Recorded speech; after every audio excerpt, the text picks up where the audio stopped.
നമസ്കാരം. തെരഞ്ഞെടുപ്പ് കഴിഞ്ഞു. UDF വലിയ ഭൂരിപക്ഷത്തിൽ വിജയിച്ചു. LDF ദയനീയമായി പരാജയപ്പെട്ടു. LDFിൻ്റെ പരാജയത്തെക്കുറിച്ച് ചില കാര്യങ്ങൾ പറയണമെന്ന് തോന്നി. അതിനൊരു കാര്യമുണ്ട്.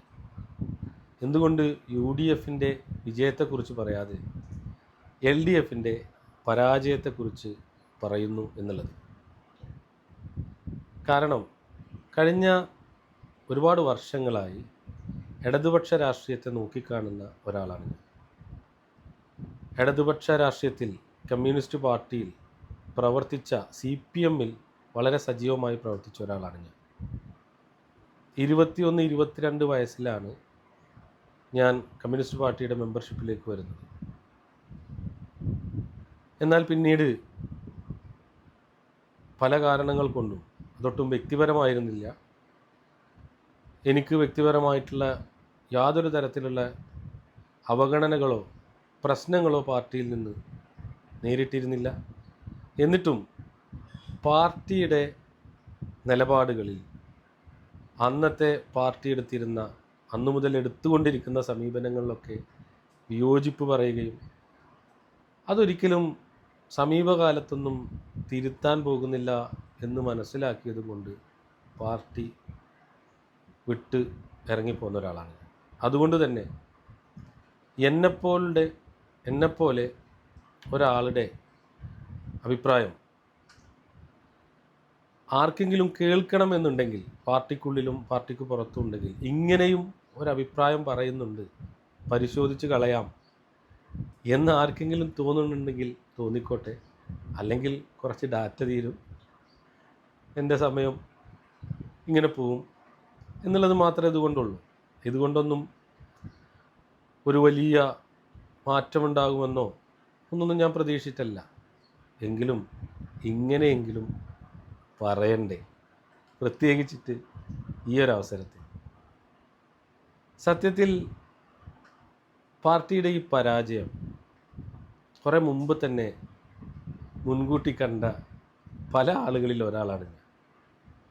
അതിപ്പോൾ പറയുമ്പോൾ ഞാൻ എൻ്റെ സുഹൃത്തിനോട് ചോദിച്ചു, ഒരു ജ്യോത്സ്യൻ, ഭയങ്കര പ്രവചനത്തിന് മിടുക്കനായിട്ടുള്ളൊരു ജ്യോത്സ്യൻ എന്ന് അയാൾ സ്വയം അഭിപ്രായപ്പെടുന്നു. ഞാൻ ജ്യോത്സ്യത്തിലൊന്നും വിശ്വാസമില്ല, ഞാനൊരു ഉദാഹരണമായി പറഞ്ഞതേ ഉള്ളൂ. അയാൾക്ക് അയാളുടെ മകൻ മരിക്കുമെന്ന് അയാൾക്ക് മനസ്സിലാവുന്നു. അയാൾ മകനോട് പറയുന്നു. ആ മകനോട് അത് പറഞ്ഞ് മകനത് കേൾക്കാൻ തയ്യാറല്ല. അയാളെ ഒരുപാട് ആളുകൾ പരിഹസിക്കുന്നു, കളിയാക്കുന്നു, ആക്ഷേപിക്കപ്പെടുന്നു. അവസാനം അയാൾ പ്രവചിച്ച പോലെ തന്നെ ആ മകൻ മരിക്കുന്നു എന്ന് വിചാരിക്കുക. ഈ ജ്യോത്സ്യന് എന്താണ് അപ്പം ഉണ്ടാവുക? എന്ത് വികാരമാണ് ഉണ്ടാകുക? മകൻ മരിച്ച സങ്കടമാണോ? ഇത്രയും ആട്ടും തുപ്പും അവഗണനയും കൊണ്ട് താൻ പറഞ്ഞ സത്യത്തിൽ ഉറച്ചു നിന്ന് അതിൻ്റെ ഒരു വിജയം ഉണ്ടായി, അത് സംഭവിച്ചു എന്നുള്ള സന്തോഷമാണ് ഉണ്ടാവുക? ഈ ഒരു അവസ്ഥയിലാണ് എന്നെപ്പോലുള്ള ഒരുപാട് ആളുകളുള്ളത്. ഇടതുപക്ഷത്തിൻ്റെ കനത്ത പരാജയത്തിൽ സങ്കടമുണ്ട്. ഇപ്രാവശ്യം ഞാൻ ഇടതുപക്ഷത്തിന് തന്നെയാണ് വോട്ട് ചെയ്തത്. പക്ഷേ എൻ്റെ ഫേസ്ബുക്കിലും എൻ്റെ വാളിലൊക്കെ നോക്കിയ ആളുകൾക്കറിയാം, ഒരുപാട് വിയോജിപ്പുകൾ പറഞ്ഞുകൊണ്ട് തന്നെയാണ് വോട്ട് ചെയ്തത്. പക്ഷെ അങ്ങനെ വോട്ട് ചെയ്തവർ വളരെ ചുരുക്കമായിരുന്നു എന്ന് തെരഞ്ഞെടുപ്പ് റിസൾട്ട് വന്നപ്പോൾ മനസ്സിലായി. അവർ വിയോജിപ്പുകൾ പറയുക മാത്രമല്ല ചെയ്തത്, അവർ അത് രേഖപ്പെടുത്തുകയും കൂടി ചെയ്തു. തെരഞ്ഞെടുപ്പ് യന്ത്രത്തിൽ രേഖപ്പെടുത്തി എന്നുള്ളതാണ്. എന്തായിരിക്കാം ഇത്ര വലിയൊരു പരാജയത്തിലേക്ക് പാർട്ടി എത്താനുണ്ടായ, ഇടതുപക്ഷ ജനാധിപത്യ മുന്നണി സർക്കാർ എത്താനുണ്ടായ ഒരു കാരണം? ഞാനതിൽ 2 കാര്യങ്ങളാണ് പറയാനുള്ളത്. ഒന്ന്, സർക്കാരിൻ്റേതായിട്ടുള്ള പ്രശ്നങ്ങൾ. 2, സർക്കാരിനെ നയിച്ച പ്രധാന പാർട്ടിയായിട്ടുള്ള CPMൻ്റെ പ്രശ്നങ്ങൾ. ഇത് രണ്ടായി തന്നെ പറയണം. അതിനു മുമ്പേ ഇതിനെ ഒന്നും ബാധിക്കാത്ത ഒരു കാര്യം, ഈ തെരഞ്ഞെടുപ്പിൽ കേരളത്തിലെ സർക്കാർ മാത്രമല്ല പരാജയപ്പെട്ടിട്ടുള്ളത്. വർഗീയതയ്ക്കെതിരെ, നരേന്ദ്രമോദിക്കെതിരെ കടുത്ത തീരുമാനങ്ങൾ എടുക്കുന്ന തമിഴ്നാട് സർക്കാർ, സ്റ്റാലിൻ്റെ തമിഴ്നാട് സർക്കാർ, മമതാ ബാനർജിയുടെ വെസ്റ്റ് ബംഗാൾ, കേരളം ഒക്കെ പരാജയത്തിൽ പോയിട്ടുണ്ട്. അത് പൊതുവിൽ അതാത് എന്താണ് എന്നുള്ളത് പഠിക്കേണ്ട ഒരു കാര്യം തന്നെയാണ്. ആ ഒരു കാരണം കൊണ്ട് മാത്രമാണോ തെരഞ്ഞെടുപ്പ് പരാജയപ്പെട്ടു എന്നുള്ളത് നോക്കുമ്പോൾ ആ ഒരു കാരണം കൊണ്ട് മാത്രമല്ല എന്നുള്ളത് കാണാൻ പറ്റും. അങ്ങനെ ആ പരാജയത്തെ വളരെ ലഘൂകരിക്കേണ്ട കാര്യമില്ല. എന്നാൽ അതൊരു കാരണം തന്നെയാണ് താനും. അങ്ങനൊരു രാഷ്ട്രീയം ഇന്ത്യയിലൊട്ടാകെ ഇപ്പോൾ ഉണ്ട്. പക്ഷെ കേരളത്തിൻ്റെ സവിശേഷമായ ഒരു സാഹചര്യം, അത് വലിയ രീതിയിൽ CPM-നെതിരെയുള്ള ഒരു വിധിയെഴുത്തായിട്ട് മാറിയിട്ടുണ്ട്. CPM-നെ സമൂലം കട പിഴുതെറിയാനല്ല പലരും പറയുന്നതും കേൾക്കുന്നതും നമ്മൾ ഒബ്സർവ് ചെയ്യുമ്പോൾ കാണുന്നത്, ഇപ്രാവശ്യമെങ്കിലും പാർട്ടിക്ക് തിരുത്താനുള്ളൊരു മനസ്സുണ്ടാകാൻ ഇങ്ങനെ ഒരു പരാജയം നല്ലതാണ് എന്നൊക്കെ വിചാരിച്ച് വോട്ട് ചെയ്ത ആളുകളുണ്ട്.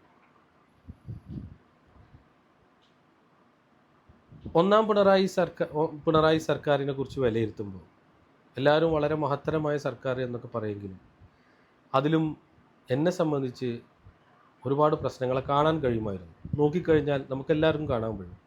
34 കസ്റ്റഡി മരണങ്ങൾ നടന്ന ഒരു ഗവൺമെൻറ്റാണത്. 32-34 കസ്റ്റഡി മരണം നടന്നിട്ടുണ്ട്. പോരാത്തതിന് മാവോയിസ്റ്റുകൾ എന്ന് പറഞ്ഞിട്ട് അതുവരെ സമീപകാലത്തൊന്നും ഇല്ലാത്ത വിധം, UDF ഭരിക്കുന്ന കാലത്ത് പോലും ഇല്ലാത്ത വിധം മാവോയിസ്റ്റുകൾ എന്ന് പറഞ്ഞ് ചെറുപ്പക്കാരെ വെടിവെച്ചു കൊന്നു. കേന്ദ്ര ഗവൺമെൻറ്റിൻ്റെ ഫണ്ട് കിട്ടാനായിരുന്നു ആ ചെയ്തത്. അത്രയും മനുഷ്യത്വ വിരുദ്ധമായിട്ടുള്ള നടപടികളായിട്ട് മുന്നോട്ട് പോയ സർക്കാരാണ്. എന്നിട്ടും ഒന്നാം പിണറായി സർക്കാർ തുടരാനുണ്ടായ ഒരു കാരണം കേരളത്തിൽ മാത്രം ഉണ്ടായ അതിവിശേഷമായൊരു സാഹചര്യമാണ്. ആ സാഹചര്യം കൊറോണ കാലത്തും പ്രളയകാലത്തും അതുവരെ വളരെ പരുക്കൻ മുഖഭാവത്തോടു കൂടി കണ്ടിരുന്ന പിണറായി വിജയൻ പത്രമാധ്യമങ്ങളിൽ വന്നിരുന്നു കൊണ്ട് അവരുടെ രക്ഷകനെ പോലെ സംസാരിച്ചു എന്നുള്ളതും,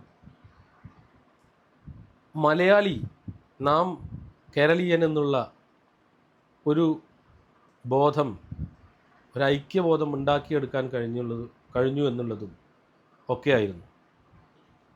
അത് പല സ്ഥലങ്ങളിലും അങ്ങനെ സംഭവിക്കാറുണ്ട്.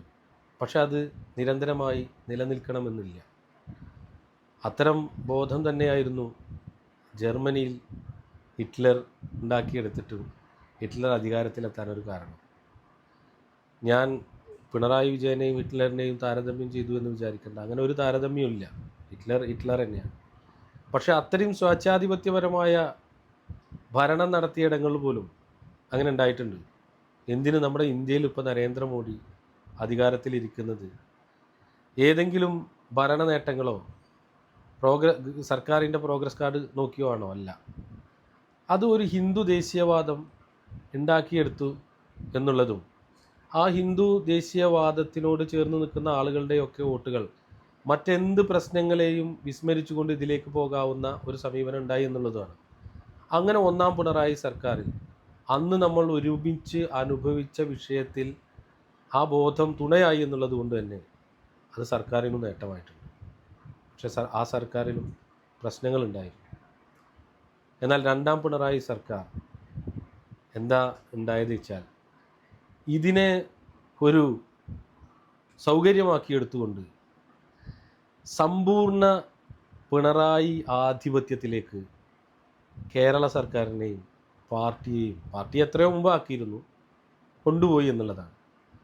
അതുവരെ ഉണ്ടായിരുന്ന വളരെ എഫിഷ്യൻ്റായിട്ടുള്ള തോമസ് ഐസക്കിനെ പോലെയുള്ള, ഒരു പക്ഷേ പിണറായിക്ക് ശേഷം മുഖ്യമന്ത്രിയാവാൻ യോഗ്യത ഉണ്ടായിരുന്ന തോമസ് ഐസക്, ശൈലജ ടീച്ചർ തുടങ്ങിയിട്ടുള്ള ആളുകളെയൊക്കെ മൂലക്കിരുത്തി പിണറായി ആധിപത്യം സ്ഥാപിച്ചു തുടങ്ങി.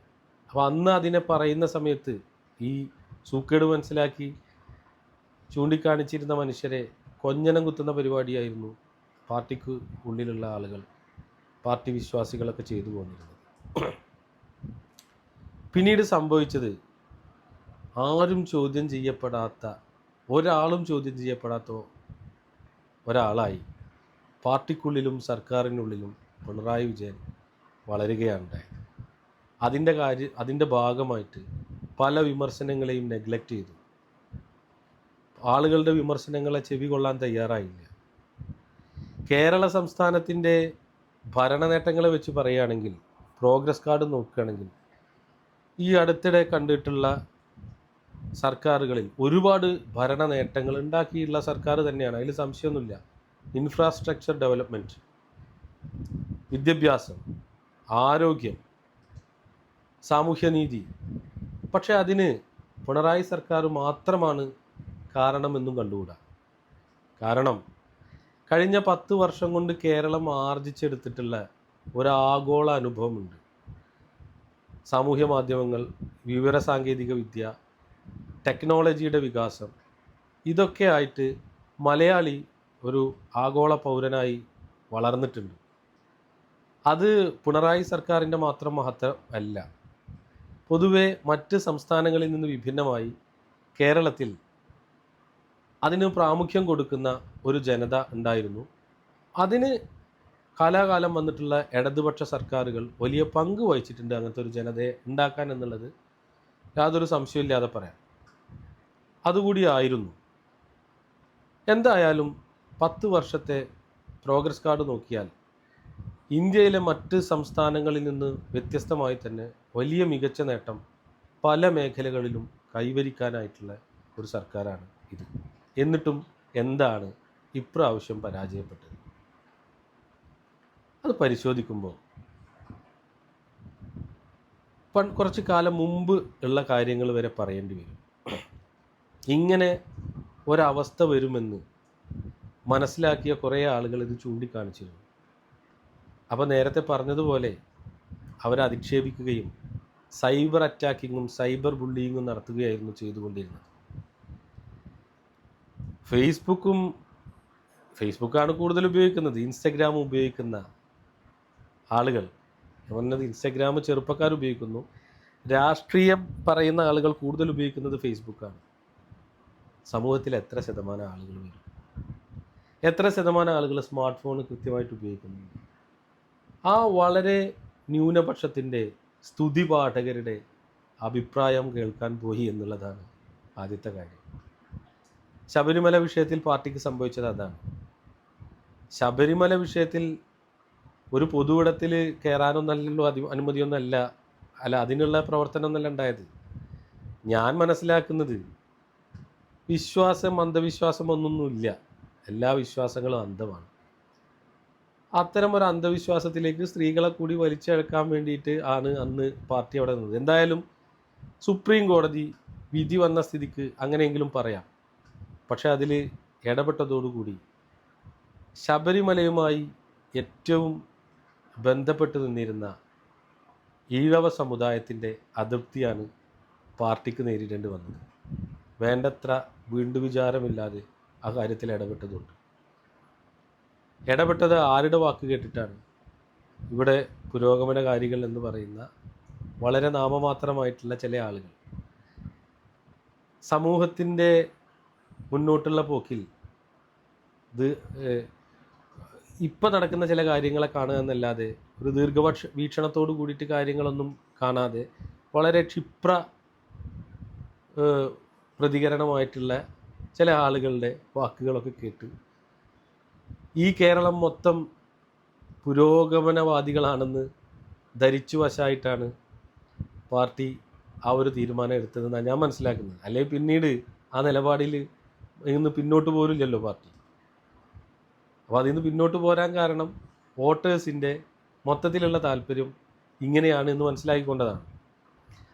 അപ്പോൾ പാർട്ടി ഒരു നിലപാട് കഴിഞ്ഞ കുറച്ച് കാലങ്ങളായി പറയുന്നത് അതാത് സാമുദായിക സംഘടനകളെ മുന്നിൽ കണ്ടിട്ടും അത്തരം കമ്മ്യൂണൽ വോട്ടുകളെ ലക്ഷ്യമിട്ടിട്ടുമാണ്. ഇത് ഒരു പാരസിറ്റമോൾ ഗുളിക മാത്രമാണ്, തൊലിപ്പുറമേയുള്ള ചികിത്സ മാത്രമാണ്.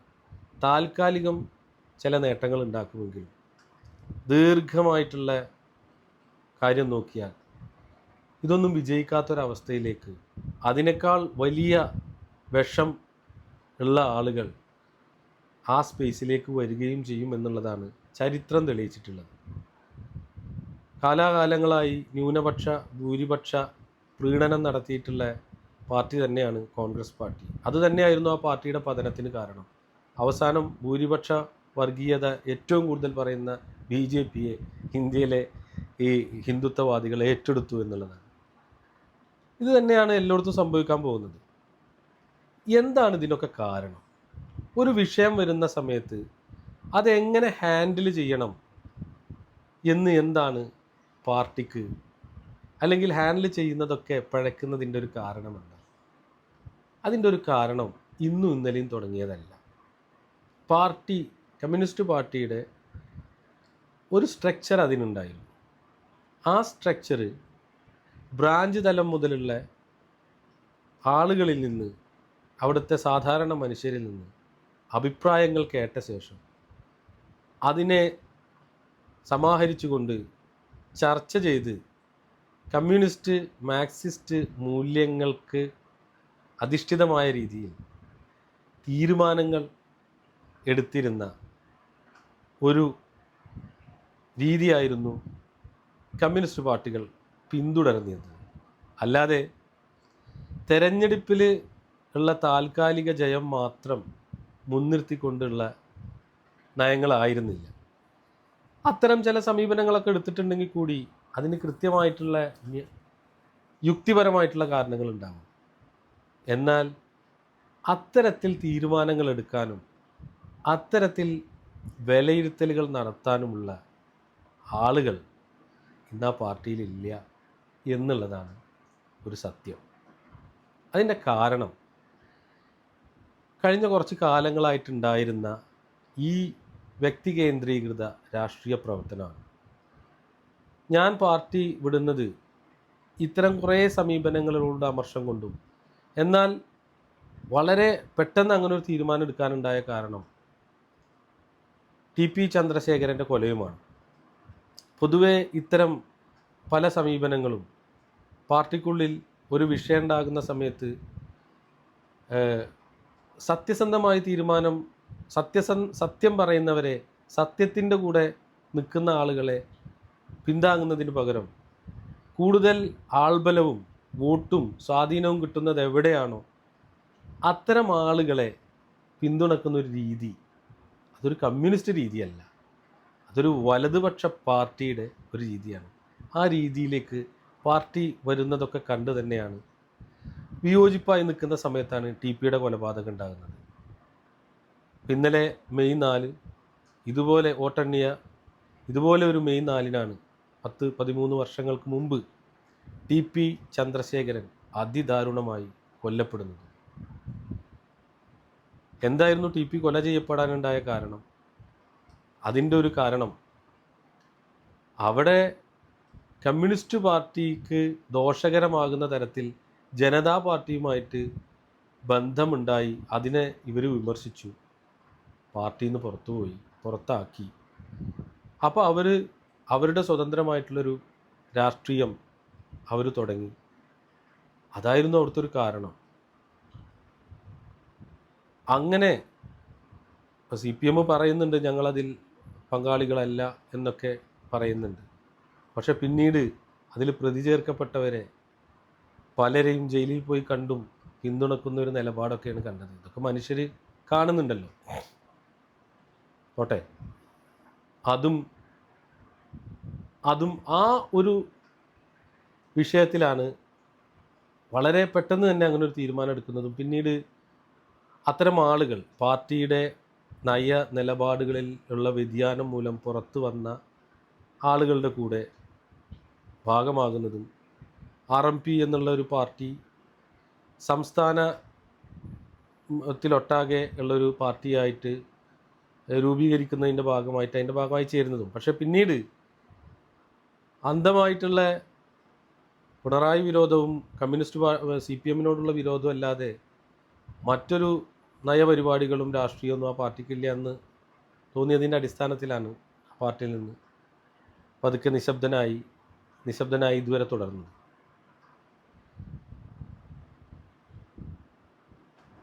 പക്ഷേ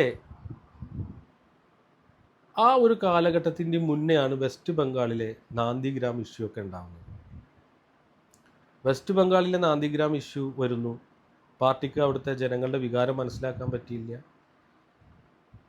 അത്രയും കാലം 30-35 വർഷത്തോളം വെസ്റ്റ് ബംഗാൾ ഭരിച്ചൊരു പാർട്ടി വെറും ഒരു ഇഷ്യൂവിൻ്റെ പേരിലുള്ള കടുംപിടുത്തത്തിൽ ജനങ്ങൾ മൊത്തം എതിരാവുകയും പാർട്ടി അവിടുന്ന് ഇല്ലാതാവുകയും ചെയ്യുന്നൊരവസ്ഥ ഉണ്ടായി.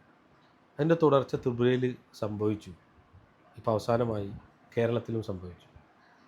എന്തായാലും അന്ന് VS പിണറായി ഇഷ്യൂ ഒക്കെ ഉള്ള സമയത്ത്, കാരണം കേരളത്തിൽ നിന്നാണല്ലോ, വെസ്റ്റ് ബംഗാളിൽ നിന്നും കേരളത്തിൽ നിന്നുമാണ് CPM-ൽ വളരെ കുറേ ആളുകൾ പ്രവർത്തിക്കുന്നത്, കുറേ നേതാക്കന്മാരുണ്ട്.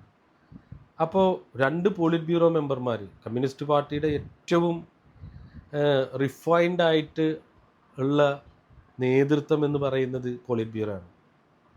ഒരു കമ്മ്യൂണിസ്റ്റ് എന്ന് പറഞ്ഞു കഴിഞ്ഞാൽ ഒപ്പമുള്ള ആളെ സഖാവായി കാണുകയും എന്നേക്കാൾ ഒരു കാര്യത്തിന് മെച്ചപ്പെട്ടത് അയാളാണെങ്കിൽ അയാളെ ആ ചുമതലക്ക് ഏൽപ്പിക്കുകയും അത് സന്തോഷത്തോടു കൂടി അത് ഏൽപ്പിച്ച് അതിന് പിന്തുണ കൊടുക്കുകയും ചെയ്യുന്ന, ഒട്ടും ഈഗോ ഇല്ലാതെ പ്രവർത്തിക്കേണ്ട ആളുകളാണ് കമ്മ്യൂണിസ്റ്റുകാർ അല്ലെങ്കിൽ സഖാക്കൾ എന്ന് പറയുന്നത്. ഒരു ബ്രാഞ്ച് തലത്തിലൊക്കെ ഇത്തരത്തിലുള്ള ഒരു ഉയർന്ന മൂല്യമോ ബോധമോ ഒന്നും ഉണ്ടായെന്ന് വരില്ല. പക്ഷേ അനുഭവപരിചയമുള്ള 2 കാലങ്ങളായിട്ട്, ഒരാൾ ദേശീയ സ്വാതന്ത്ര്യ സമരത്തിൽ പുന്നപ്ര വയലാർ കാലത്ത് ഒക്കെ ഉണ്ടായിരുന്ന ഒരു സഖാവ്, ഒരാൾ അടിയന്തരാവസ്ഥ കാലത്ത് വളരെ സജീവമായി ഇടപെട്ട 2 സഖാക്കൾ, പോളിറ്റ് ബ്യൂറോ മെമ്പർമാർ, ഇങ്ങനെ പരസ്പരം കൊമ്പ് കോർക്കുന്ന ഒരു സമയം ഉണ്ടായി. അതിൽ പാർട്ടി എന്താണ് ചെയ്തത്? അന്ന് VS ഉന്നയിച്ച കുറേ കാര്യങ്ങളുണ്ട്, അതിന് കാരണം ഉണ്ടായിരുന്നു. അതിഭീകരമായി പിണറായിയുടെ ആളുകളെ കണ്ണൂർ ബേസ് ചെയ്തിട്ടുള്ള ലോബി, അതിൻ്റെ മുഖം മാത്രമാണ് പിണറായി എന്നാണ് ഞാൻ ഇപ്പോഴും വിശ്വസിക്കുന്നത്. അല്ലാതെ പിണറായി ഒരാൾ മാത്രമല്ല അത്. അങ്ങനെ ഒരു സിൻഡിക്കേറ്റ് കടുത്ത രീതിയിൽ പിണറായി വിരുദ്ധരായിട്ടുള്ള, പിണറായിയെ വിമർശിക്കുന്ന, ഈ പാർട്ടിയുടെ കാര്യങ്ങളെ വിമർശിക്കുന്ന ആളുകളെ ജില്ലാ കമ്മിറ്റികളിൽ നിന്നൊക്കെ കടുത്ത രീതിയിൽ വെട്ടി നീക്കി സമ്പൂർണ്ണ ആധിപത്യം സ്ഥാപിച്ചു. പിണറായിയാണ് പാർട്ടിയാണ് പിണറായി എന്നുള്ള നിലയിലേക്ക് എത്തി. അതിൻ്റെ ഇടയിലും ആത്മവിമർശനം, സ്വയംവിമർശനം എന്നൊക്കെ പറഞ്ഞുള്ള ചില കസർത്തുകളും അഭ്യാസങ്ങളും ബ്രാഞ്ച് തലം മുതൽ പോളിറ്റ് ബ്യൂറോ വരെ ഉണ്ടായിട്ടുണ്ടായിരിക്കാം. ആ കാലത്താണ് ഒരു പ്ലീനം ഉണ്ടായത്, 20 വർഷങ്ങൾക്ക് മുമ്പ്, പാർട്ടി കോൺഗ്രസ് കഴിഞ്ഞതിന് ശേഷം. പ്രത്യേകിച്ച് പാർട്ടിക്കുള്ളിൽ നടക്കുന്ന വലതുപക്ഷ വ്യതിയാനങ്ങളെ എങ്ങനെ നേരിടണം, എങ്ങനെ തിരുത്തണം എന്നുള്ളതിനെക്കുറിച്ച് ചർച്ചയുണ്ടായി. പക്ഷെ തിരുത്തൽ ഇന്നേ വരെ ഉണ്ടായില്ല എന്നുള്ളതാണ് അതിൻ്റെ ഒരു കാരണമാണ്. അതിൻ്റെ ഒരു റിസൾട്ട് ആണ് ഇപ്പം നമ്മൾ കണ്ടത്. ഇപ്പോൾ ഇന്നലെ ഒക്കെ ആയിട്ട് പാർട്ടിയുടെ CPM-ൻ്റെ സംസ്ഥാന സെക്രട്ടറി സഖാവ് സ്വരാജിൻ്റെ ഒരു ഇൻ്റർവ്യൂ കണ്ടു. അതിൽ പറയുന്നുണ്ട്, പല കാര്യങ്ങൾ പറയുന്നതിൽ അത് സ്വരാജ് പറയുന്നുണ്ട്, പാർട്ടിക്കുള്ളിൽ തിരുത്തൽ നടക്കുന്നില്ല എന്നുള്ളൊരു തെറ്റിദ്ധാരണ ജനങ്ങൾക്കുണ്ടായിട്ടുണ്ടോ എന്നുള്ളത് പരിശോധിക്കണം. അപ്പോഴും പാർട്ടിക്കുള്ളിൽ യഥാർത്ഥ തിരുത്തൽ നടത്തിയിട്ടില്ല എന്ന് സമ്മതിക്കാൻ അദ്ദേഹം തയ്യാറല്ല. എന്ത് തിരുത്തണം എന്നാണ് ഈ പറയുന്നത്? പാർട്ടി ബ്രാഞ്ച് ഘടകം മുതൽ LC ഏരിയ കമ്മിറ്റി ഘടകത്തിലൊക്കെ ഉള്ള സഖാക്കളുടെ ചില വീഴ്ചകൾക്കൊക്കെ കമ്മിറ്റി തീരുമാനമെടുക്കുകയും ചർച്ച ചെയ്യുകയും ശാസന കൊടുക്കുകയും പുറത്താക്കുകയൊക്കെ പണ്ട് മുതൽ തുടർന്നു വരുന്ന രീതിയാണ്. അത് തിരുത്തുന്ന കാര്യമല്ല പറഞ്ഞത്. കമ്മ്യൂണിസ്റ്റ് പാർട്ടി വ്യക്തി കേന്ദ്രീകൃതമാകുന്നുണ്ട് എന്നും വ്യക്തികളിലേക്ക് അത് ചുരുങ്ങുന്നുണ്ട് എന്നും ആ പ്രവണത ഒരു വലതുപക്ഷ പ്രവണതയാണെന്നുമായിരുന്നു അന്ന് VS-നെ പോലുള്ള ആളുകൾ ഉയർത്തി കാണിച്ച കാര്യം. അത് എന്താ സംഭവിച്ചത് വെച്ചാൽ, VS-നെയും പിണറായിയും തമ്മിലുള്ള നേതാക്കളുടെ ഇടയിലുള്ള പ്രശ്നങ്ങളെ, പടലപ്പിണക്കങ്ങളെ പറഞ്ഞ് സമവായത്തിലെത്തിച്ചു എന്നല്ലാതെ അത് തികച്ചും ഒരു വലതുപക്ഷ രീതിയാണ്. ഇതിൻ്റെ പ്രശ്നത്തിൻ്റെ യഥാർത്ഥ കാരണം എന്താണ്? ഇതൊരിക്കലും ഉണ്ടാകാത്ത വിധം, ഇനി ഉണ്ടാകാത്ത വിധം ഇതെങ്ങനെ പരിഹരിക്കണം എന്നുള്ള തരത്തിലുള്ളൊരു തിരുത്തലുണ്ടായില്ല. അങ്ങനെ പല സമവായങ്ങളും ഉണ്ടായി. അല്ലാതെ മൂലകാരണം, ഈ പ്രശ്നത്തിൻ്റെ അടിസ്ഥാനമായിട്ടുള്ള കാരണം കണ്ടെത്തിയതിനെ തിരുത്താൻ പാർട്ടി ഇതുവരെ ശ്രമിച്ചിട്ടില്ല. പിന്നെ ഉണ്ടായത് പോളിറ്റ് ബ്യൂറോയിൽ വരെ പിണറായി വിജയൻ്റെ സ്വാധീനമായിരുന്നു. പോളിറ്റ് ബ്യൂറോയിൽ പിണറായി വിജയന് നേതൃത്വം നൽകിയിരുന്ന കേരള ഘടകത്തിന് സ്വാധീനമാകാൻ കഴിയും. കാരണം മറ്റിടത്തൊക്കെ ഭരണത്തിലില്ലാതെ ശോഷിച്ച ആ പാർട്ടിക്കുള്ളിൽ അവിടുത്തെ പ്രബലരായിട്ടുള്ള ഒരു ഘടകം കേരള ഘടകമാണ്. അപ്പോൾ പലപ്പോഴും കമ്മ്യൂണിസ്റ്റ് പാർട്ടിയുടെ പോളിറ്റ് ബ്യൂറോക്ക് കേരള ഘടകത്തിൻ്റെ പേരിൽ പറയുന്ന പിണറായി പക്ഷത്തിൻ്റെ താല്പര്യങ്ങളെ സംരക്ഷിക്കേണ്ടി വന്നു.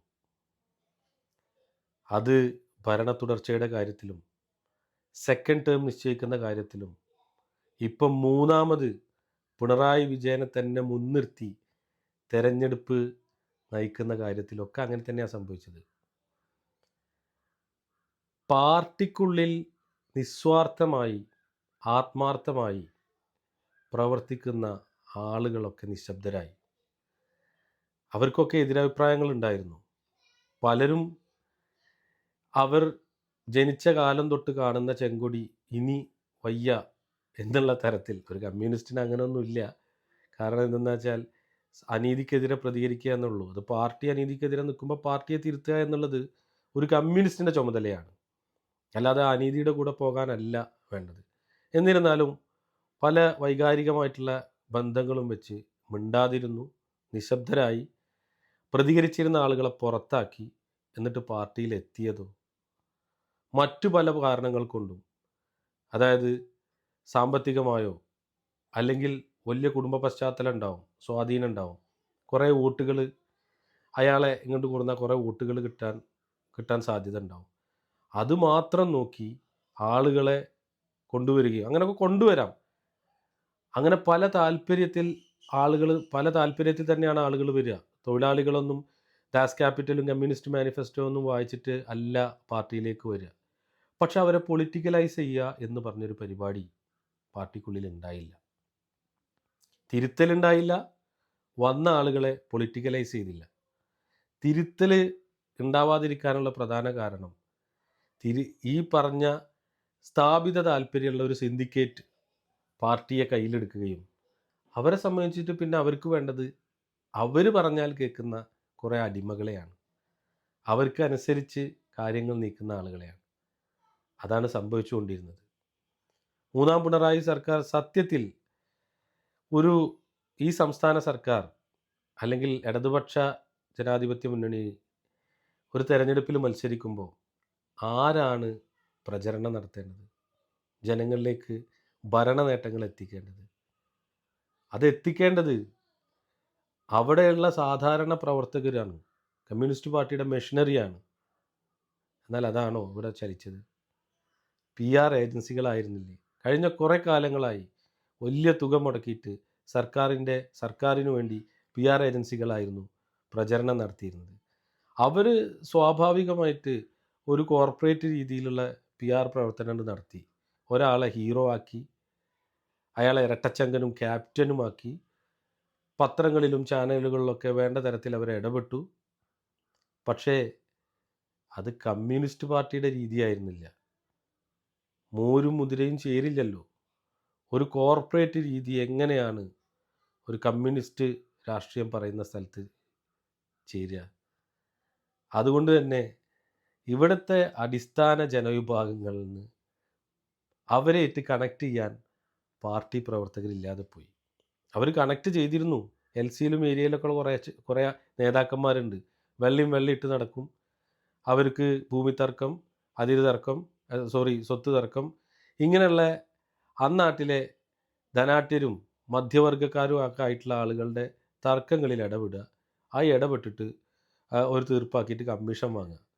തർക്കങ്ങളിൽ ഇടപെടുന്നതൊന്നും തെറ്റല്ല. പണ്ടുള്ള നേതാക്കന്മാരൊക്കെ മനുഷ്യരുടെ തർക്കങ്ങളിൽ ഇടപെടുകയും അത് പാർട്ടിക്ക് ഗുണകരമാക്കുകയും ചെയ്തിരുന്നു.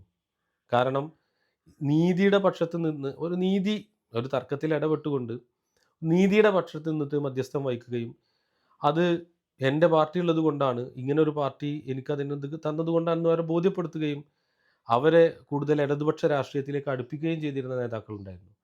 പക്ഷേ കമ്മീഷൻ നോക്കിയിട്ടല്ല അവരൊന്നും അന്ന് മധ്യസ്ഥ ചർച്ചകളിൽ ഇടപെട്ടിരുന്നത്. ഇത് കമ്മീഷൻ നോക്കി മാത്രം അറിയുന്ന ഒരുപാട് ആളുകൾ, വളരെ അടുത്ത ബന്ധമുള്ള ആളുകൾ നമ്മളിത് കാണുന്ന സമയത്ത് വളരെ സങ്കടത്തോടു കൂടി നോക്കാറുണ്ട്. പാർട്ടിയുടെ ജില്ലാ ഘടകത്തിൽ, ഏരിയ ഘടകത്തിലൊക്കെ നിൽക്കുന്ന പല ആളുകളും യാതൊരു ഉളുപ്പുമില്ലാതെ, യാതൊരു മടിയുമില്ലാതെ ഇങ്ങനെ നിന്ന് കമ്മീഷൻ അടിച്ചെടുക്കുക. ഇങ്ങനത്തെ ഒരു നേതാക്കളെ, ഇങ്ങനത്തെ മനുഷ്യരെ ജനങ്ങളെ എങ്ങനെ വിശ്വസിക്കും സുഹൃത്തുക്കളെ? അത്രയേ ഉള്ളൂ, അത്രേ പറ്റിയുള്ളൂ. അപ്പോൾ അതിൽ ഇതൊന്നും അല്ലാത്ത ആളുകളായാലും നിശബ്ദരായിരുന്നു. അവർ തക്കം പാർത്തിരിക്കുകയായിരുന്നു. പൂച്ചക്ക് 6 മണി കിട്ടുന്നുള്ളത്. ഒരവസരം വന്നു, അവർ നന്നായി വിനിയോഗിച്ചു. എന്ന് വെച്ചുകൊണ്ട് CPM തകരണമെന്നോ ഇടതുപക്ഷ രാഷ്ട്രീയം അവിടെ ഉണ്ടാവണമെന്നോ ഒന്നും ആഗ്രഹമില്ല. ഇതിനേക്കാൾ മൂല്യവത്തായിട്ടുള്ള ഇടതുപക്ഷ ആശയങ്ങളെ മുറുകെ പിടിക്കുന്ന നേതൃത്വമുള്ള സഖാക്കളുള്ള കമ്മ്യൂണിസ്റ്റ് പാർട്ടി ഇവിടെ ഉണ്ടാവണമെന്ന് തന്നെയാണ് ആഗ്രഹിക്കുന്നത്. ഇത് തകരണമെന്നും ആഗ്രഹമില്ല. പക്ഷേ ഇത് ഇനിയും തിരുത്താതെ പോയാൽ മറ്റുള്ള വെസ്റ്റ് ബംഗാളിനേക്കാൾ ദയനീയമായ രീതിയിലേക്കാവും നമ്മുടെ കേരളത്തിലെ കമ്മ്യൂണിസ്റ്റ് പാർട്ടികളുടെ ഒരു ഭാവി. അപ്പോൾ ഇത്രയും പറയാനുണ്ടായ കാരണം തുടക്കത്തിലേ പറഞ്ഞു, ഇതിപ്പോൾ പറഞ്ഞില്ലെങ്കിൽ പിന്നെ എപ്പോൾ പറയാനാണ്. കുറേ കൂടിയും ഇടതുപക്ഷ മൂല്യങ്ങളുള്ള, ഇടതുപക്ഷ ആശയങ്ങളെ മനസ്സിലാക്കുന്ന, മനുഷ്യരോട് കമ്മിറ്റ്മെൻ്റുള്ള, സത്യസന്ധതയുള്ള, സഹാനുഭൂതിയുള്ള ഒരു ആളുകളുള്ള, നേതൃത്വമുള്ള, പ്രവർത്തകരുള്ള ഒരു കമ്മ്യൂണിസ്റ്റ് പാർട്ടി, അല്ലെങ്കിൽ പുതിയ കമ്മ്യൂണിസ്റ്റ് പാർട്ടിയൊന്നും പറഞ്ഞില്ല, CPM തിരുത്തി മുന്നോട്ട് പോകുന്ന കമ്മ്യൂണിസ്റ്റ് പാർട്ടികൾ നമ്മുടെ രാജ്യത്ത് ഉണ്ടാവട്ടെ എന്ന് പ്രത്യാശിക്കാം. നന്ദി, നമസ്കാരം.